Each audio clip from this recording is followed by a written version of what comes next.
And now, Gene Shepard time. Fortunately, this one is short for a variety of reasons.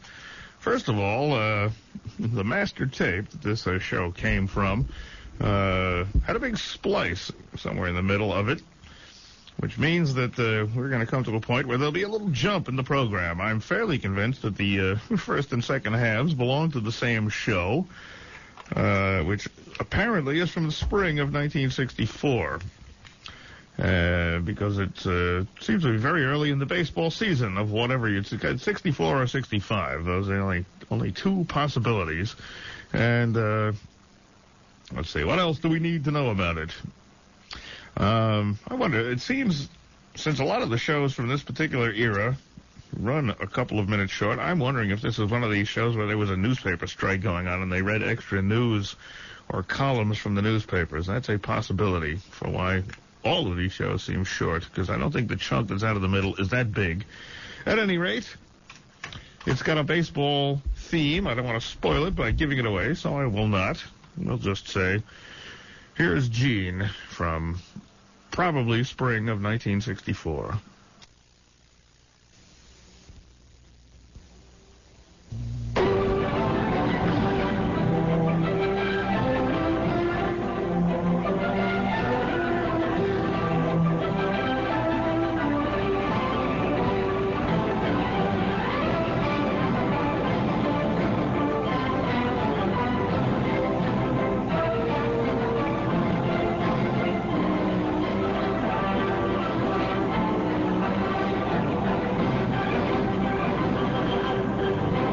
Nobody knows the trouble I see. Nobody knows the sorrow. It's very good. Nobody knows the trouble I see. I was waiting for tomorrow. It's very, very good. Now, if those of you who would like to hear Mama's Little Baby Love Shoten, I'd be glad to do that one for you, too. Did you read that wild, there was a thing in the paper about Nelson Eddy. Did you read that thing? Yeah, there was a thing in the paper about Nelson Eddy, and he's doing a nightclub act somewhere, and Nelson Eddy is always doing that song, you know, Mama's Little Baby Love Shoten, Mama's Little Baby Love Shoten bread. You want me to sing that? Or do you want me to sing, Tramp, tramp, tramp, the boys are marching? Oh, it's very good. Well, no, you see, if you really wanted me to do that, I'd get back here and Eddie'd crank up the echo chamber and we'd get the band marching behind me. Speaking of echo chambers, have you noticed how rotten folk music records are getting now? With like 17 people with the chorus and the echo chambers, 7 guys playing timpanis. A fact. The only reviewer I've read in a long time that said this was a reviewer in a Chicago paper, of all places. He blew the whistle on it. He says, the only authentic thing about this latest Kingston Trio record is that it's round. He says it's round. It's a real record. Tramp, tramp, tramp, the boys are marching. Very good. I'm very, very legit. Have you noticed that? I can be so legit it makes you itch. Well, of course you have to turn the gain down. There's nothing louder than a legit singer, Carl. You know that. Well, anyway, there was this piece about Nelson Eddy, and Nelson Eddy, I think, has probably the corniest face that he's almost a prototype of all corny faces. And Nelson Eddy made a great remark. He said he met a lady on the street the other day. And he's walking, I don't know how authentic it is, but he said it, and it was a good line. He meets this lady on the street, and she says, you used to be Nelson Eddy, didn't you?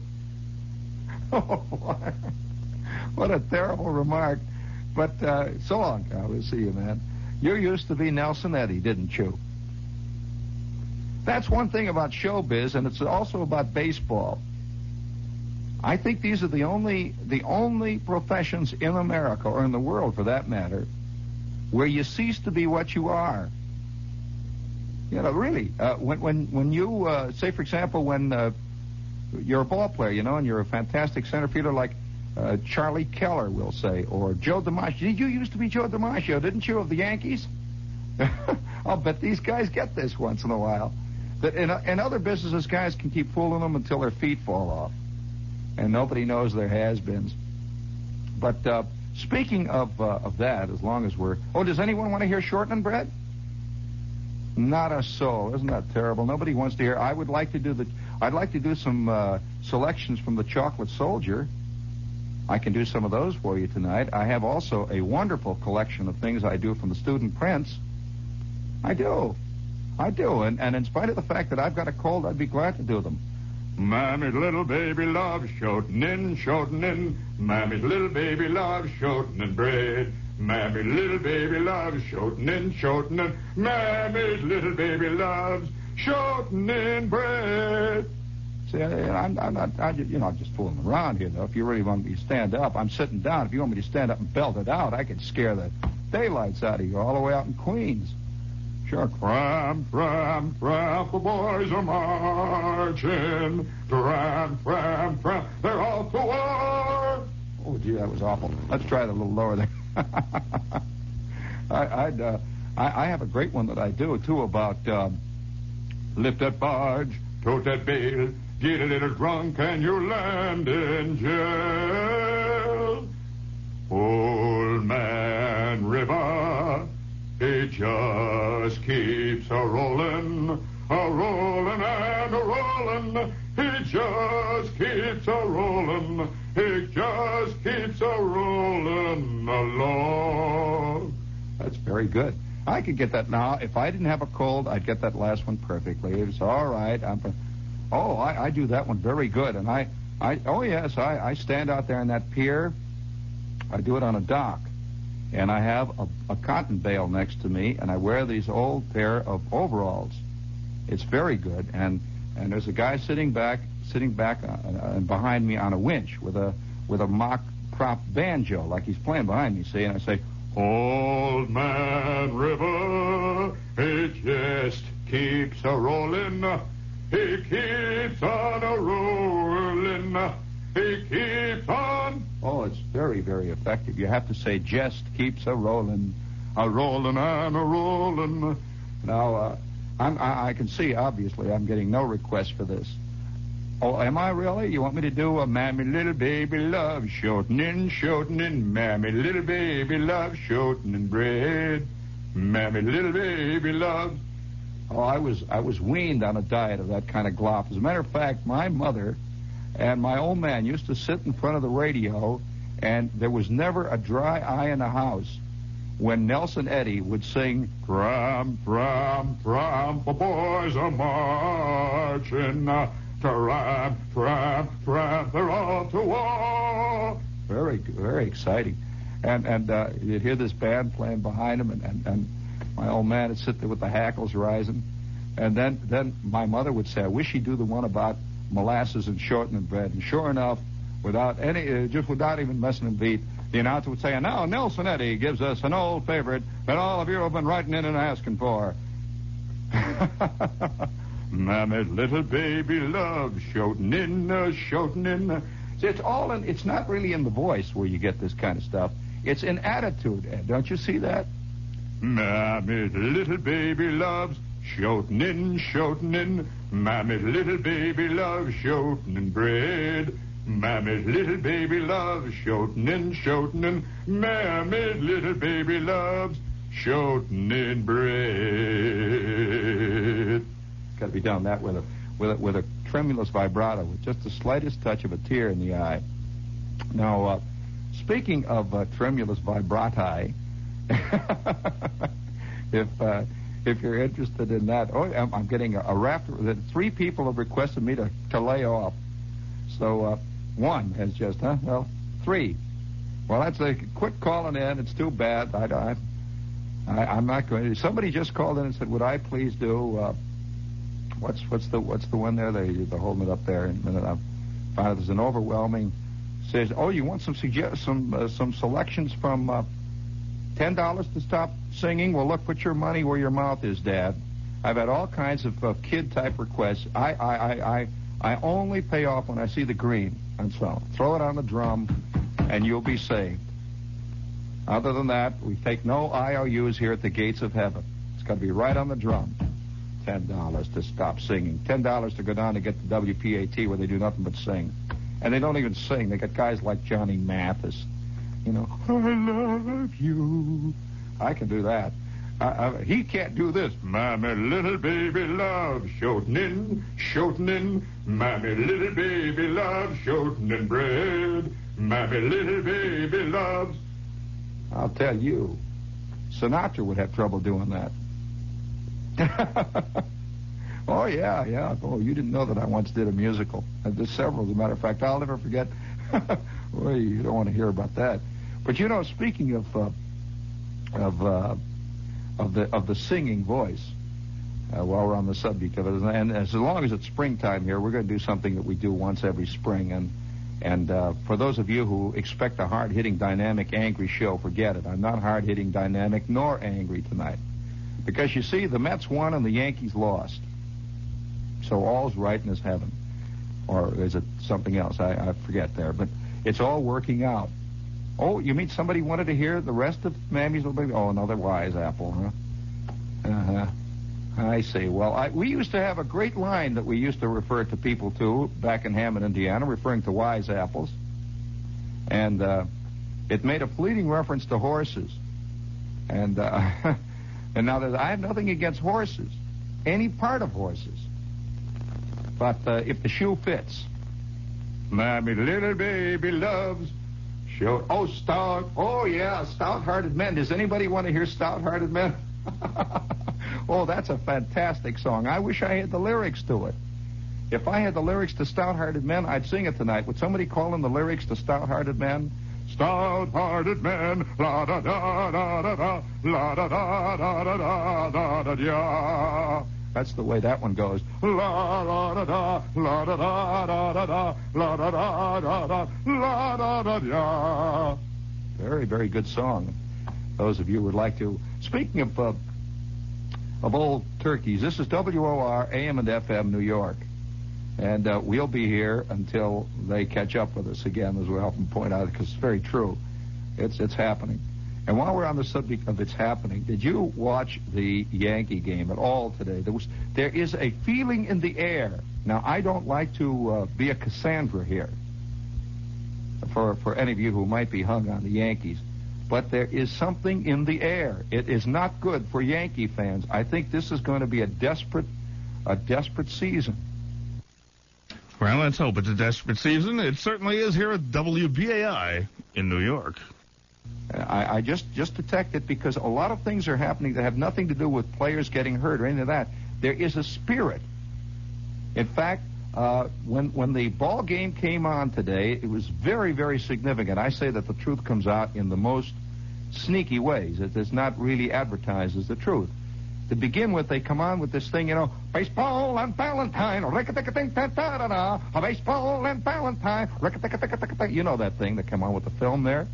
Well, they opened up today, and this is exactly what happened. They opened up today, and the first thing that happened, and you'll be pleased to note this, was that they came on, and I don't know how they were able to do it, they wowed the film.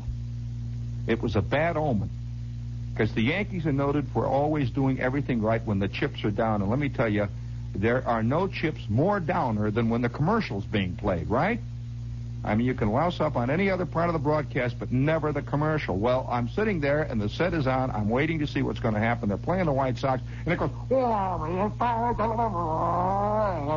and Valentine, for a couple of seconds. Then there was a quick blackout. They went to white or black or whatever it is they go to. They have rethreaded the film.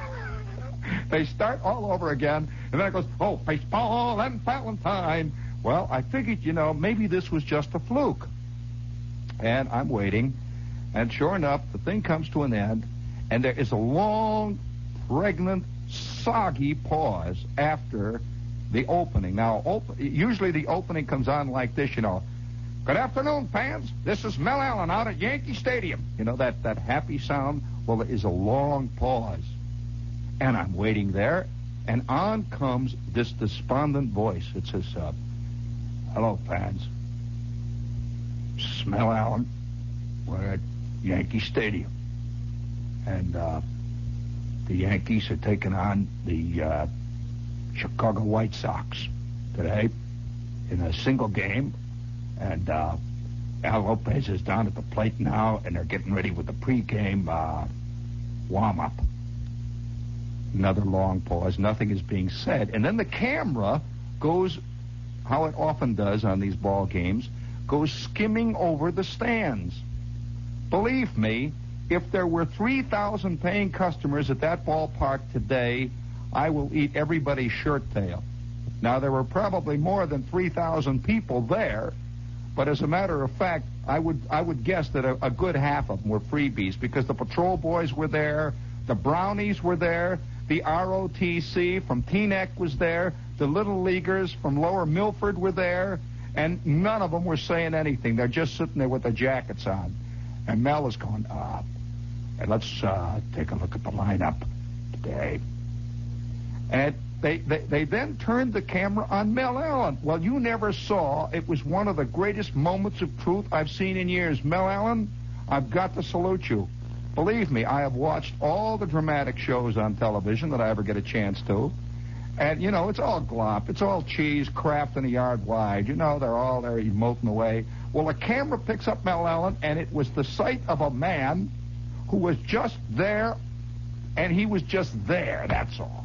And he is not even looking at the camera. He's looking off to his left, and the camera's on him. And I said, well, Allen doesn't know the camera's on him. He's sitting there, and he's got his coat buttoned up, and he's got his hat pulled down over his eyes. And the camera is on him, and I said, gee, this is not the Yankees. You know, this is like the Mets in the middle of July or something like that, if they've got 47 out of the last 39. And he's looking off to his left, and there's a dead silence. And suddenly Mel looks over, sort of cockeyed out of the corner of his eye, and he says, he knew all the time he's on, and he doesn't care. That's the thing, he doesn't care. And his nose is kind of running, and he looks and he says, let's take a look at the lineup for the White Sox. Jim Landis, center field. And he doesn't look back at us. He just looks away. Jim Landis, it's center field. And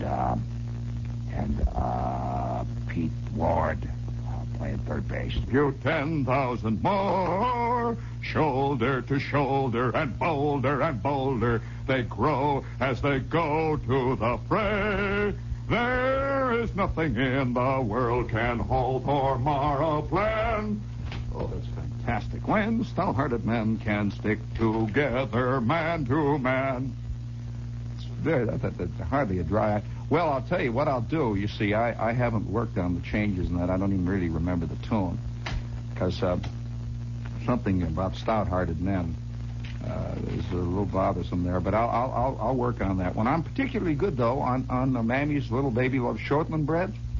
And I would like to do, if you don't mind, there's a wonderful aria from The Student Prince that I do. It's about the duel. Do you want to hear that one? It's very good. And, yes, that's a very good one. It's about Heidelberg. And it's about clinking your steins together. Oh, you know that one, don't you? Don't you? It's raising your steins. It's not the one about the, it's not Rudy Valleysville. Not that one. Oh, no, it's very good. You don't want to hear that. Okay, I can see that I'm meeting with the usual ennui. The trouble with the public is that they don't really want good things. You come out with good things, what do you get? That's right. Lays there like an old wet dish rag. All right, you don't get good things. Rosemary, I love you. Rosemary, my darling. That's a very good one, too. Now, enough of this jazz. It's just one of those terrible things. Now, here we go. All set now? I'm getting it ready here. Just prepared. How did I get this thing in the wrong place? Here it is. Once a year, every year, almost at this time, we do Casey at the Bat. Casey at the Bat, I believe, is probably as close to a true American classic as you can get. And the history of Casey at the Bat, everybody knows Casey at the Bat, but the history of it is clouded with a peculiar kind of mystery. Do you know that the guy, the fellow who wrote it, his widow just died a few years ago. And the guy who wrote Casey at the Bat, a lot of people think it's just one of those apocryphal songs, like it's a folk thing, but it was written by a sports writer who worked in Boston, and his name was Ernest Lawrence Thayer. And he wrote Casey at the Bat as a column. Just one day, Casey at the Bat appeared as a column, and what he was doing was reporting on a ball game. Yeah, that was a report on an actual ball game. Yeah, and there was a lot of argument though, because he changed all the names and things, and there was a lot of argument as to just who he was talking about. And there was a rumor that he was talking about a great player who was a very famous Boston player of the time, a guy named King Kelly, who was known as the $10,000 beauty. I like those phrases, the $10,000 beauty. He was just known as that. And King Kelly, believe me, I think I have some kind of illusion in my mind. I remember as a little kid being taken to a movie, and this, even in those days, this was an old movie, Ed, and this movie was called Slide Kelly Slide. It was a baseball movie, and it was not a funny type baseball movie with what's his name, Joe E. Brown in it. It was a serious movie about a ball player named King Kelly. And I remember one scene, is all I remember. I just remember a scene of a guy sliding into home plate. And the name of the movie was Slide Kelly Slide. Has anyone else ever heard of this movie, or did I invent this movie? Slide Kelly Slide. And of course, I never heard of Kelly. I thought he was a mythical ball player. But Kelly apparently was a ball player on a par in his day with guys like Babe Ruth. I mean, a superstar, King Kelly. King Kelly. And was there such a movie? You think there was? You saw it? It never showed up on Channel 9, did it? I wouldn't be surprised. I mean, that movie was 400 years old, I guess. But it was an old movie when I saw it. I'm a kid, and I remember seeing this movie because my father was an insane baseball fan. And anything that had to do with baseball, he was there. And, all right, I'll give you, if you think you're a ball player, a ball fan type, what baseball player was a dead ringer, looked exactly like Joe E. Brown?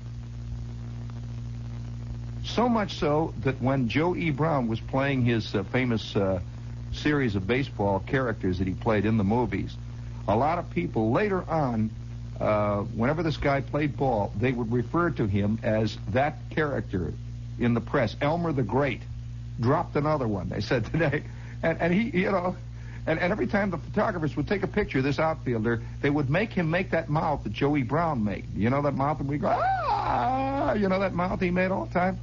Well, this outfielder, who was a very good outfielder, but not much of a stick man, was continually bugged throughout his career by looking exactly like Joe E. Brown. And one time, he got a triple. The only time he showed any humor at all was that he got a triple. He arrived on third base, this player. He looked around, everybody's yelling and hollering. You see, he was strictly a 145 hitter. He arrives on third base after belting a long triple. He looks around, Ed. He opens his mouth in full sight of everybody in the stands and does that famous Joe E. Brown yell, "Ow!" And everybody they just passed out in the stands because he actually did it. Who was this player? Let's see what kind of a ball fan you are. Okay, you all ready to go? Are you ready to go now? All right, let's go, Ed. For crying out loud. Here we go.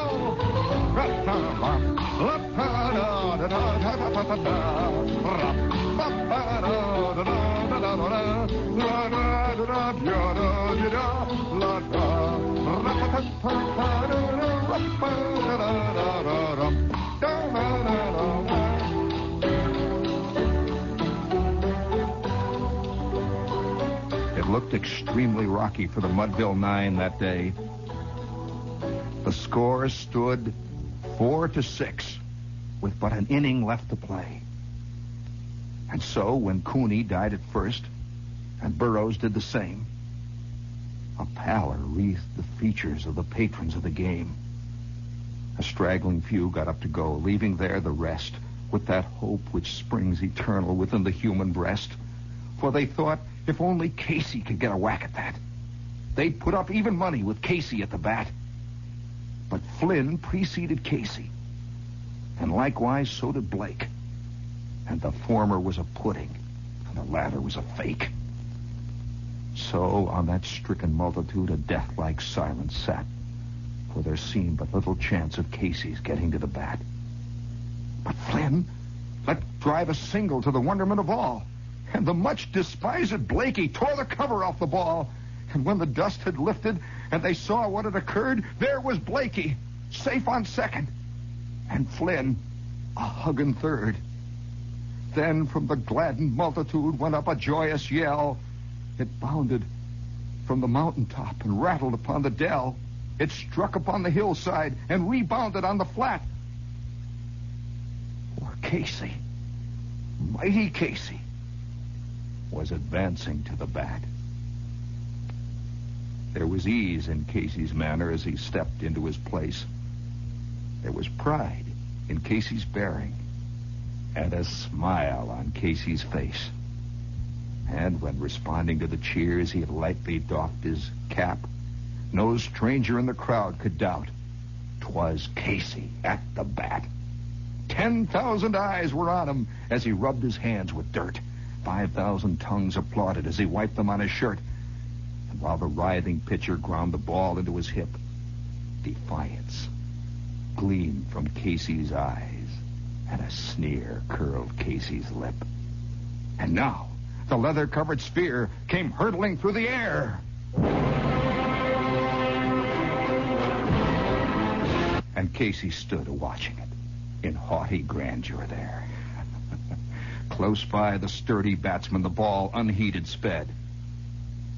"Ain't my style," said Casey. "Strike one," the umpire said. And from the bleachers black with people there rose a sullen roar, like the beating of the storm waves on a stern and distant shore. "Kill him, kill the umpire," shouted someone from the stand, and it's likely they'd have done it had not Casey raised his hand. With a smile of Christian charity, great Casey's visage shone. He stilled the rising tumult, and he bade the game go on. He signaled to the pitcher, and again the spheroid flew.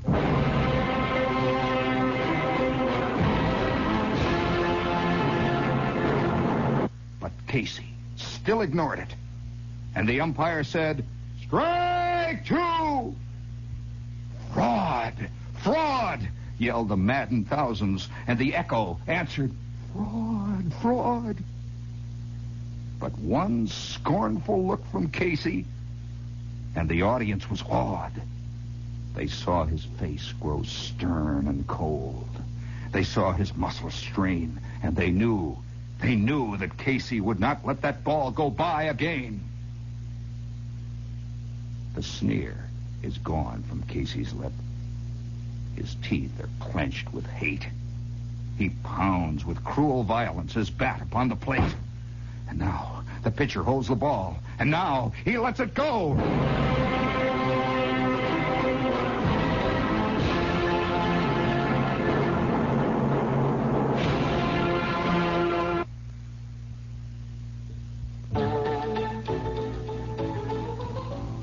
Now the air is shattered by the force of Casey's blow. Oh, somewhere in this favored land, the sun is shining bright. The band is playing somewhere, and somewhere hearts are light. Somewhere men are laughing, and somewhere children shout. But there is no joy in Mudville. Mighty Casey has struck out.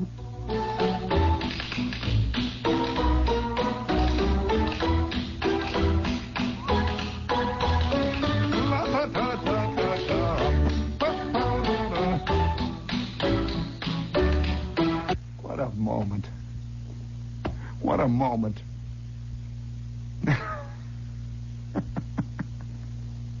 Have you ever struck out with the bases loaded? Boy, oh boy. I think even worse than that is to foul out. That's even worse, take this fantastic, up it goes, a little thing, and the catcher's circling back. And the third baseman is coming over. Oh, no, no, no. You hit your bat on the ground. No, no, no, no, no.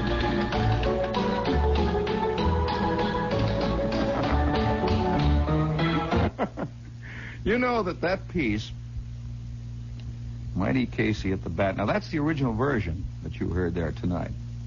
That there have been several versions since. And do you know that it troubled people so much that Casey had struck out, actually did it, The American dream is you win, you win. That's why this is stuck in Americans' craws all these years.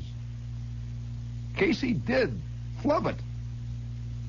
Well, it bothered people so much that about 20 years after this thing was written, a guy had to write another version where Casey belted one out of the park.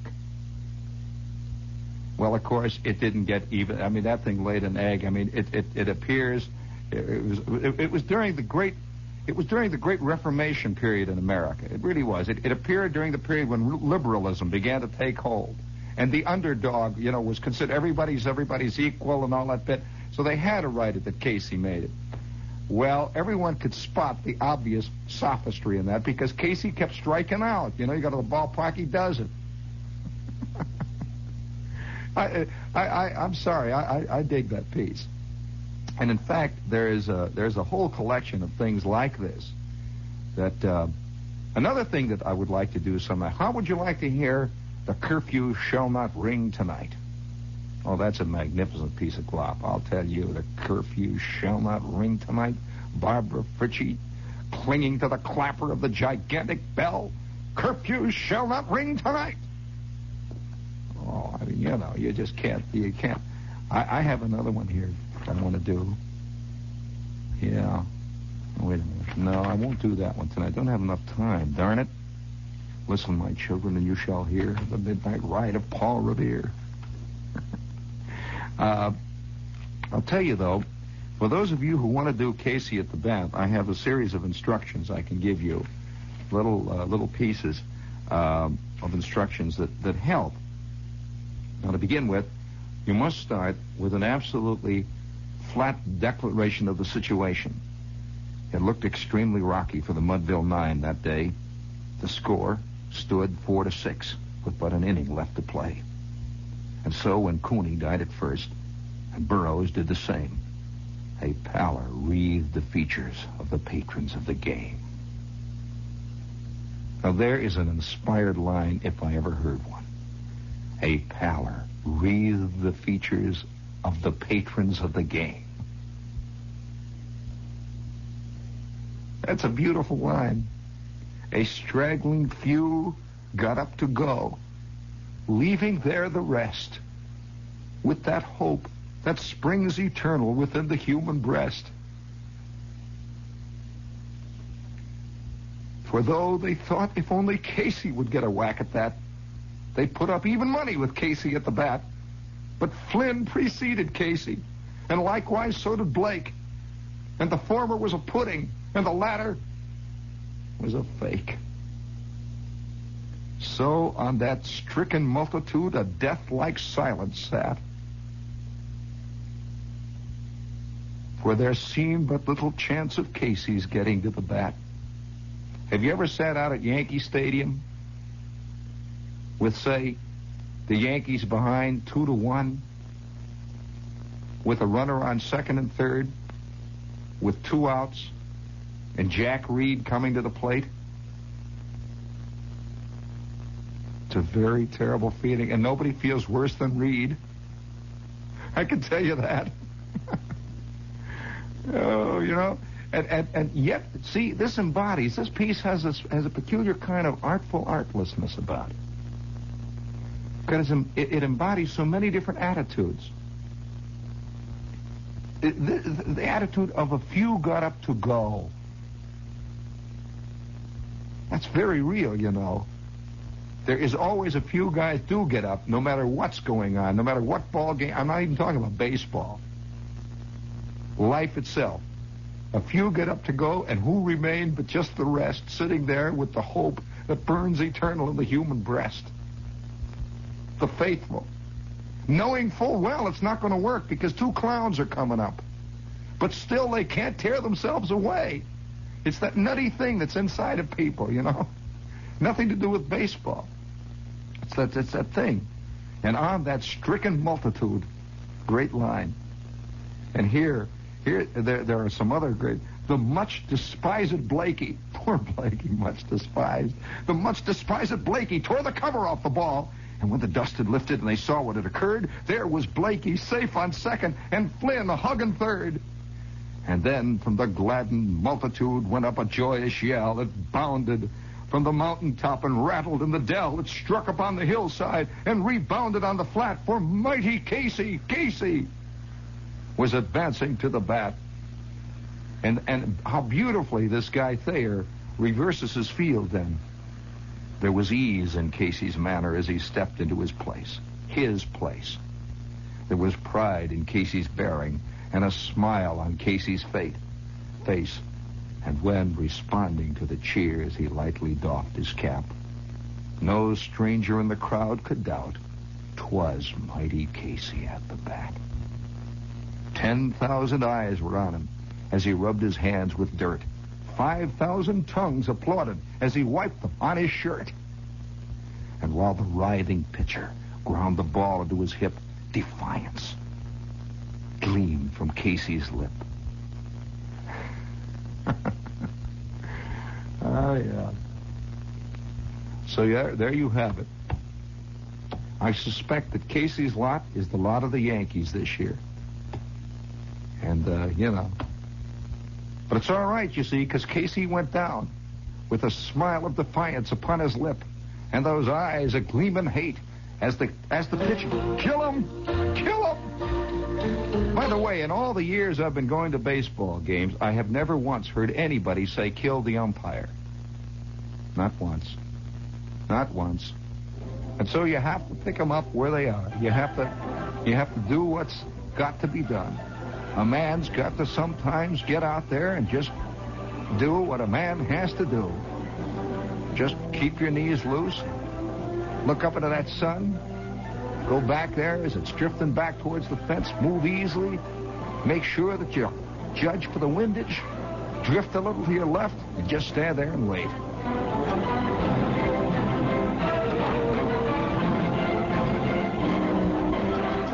Gene Shepard from my best guess is the spring of 1964 with Casey at the bat. Wraps up Mass Backwards this week. Next week, big Halloween show, and also on the Golden Age Radio, Sunday night at 7:30. So join us for either one of those. And remember, we're winding down our fall fundraising drive, so please give until it hurts, if it doesn't already. And if you have given enough, come on down and answer phones.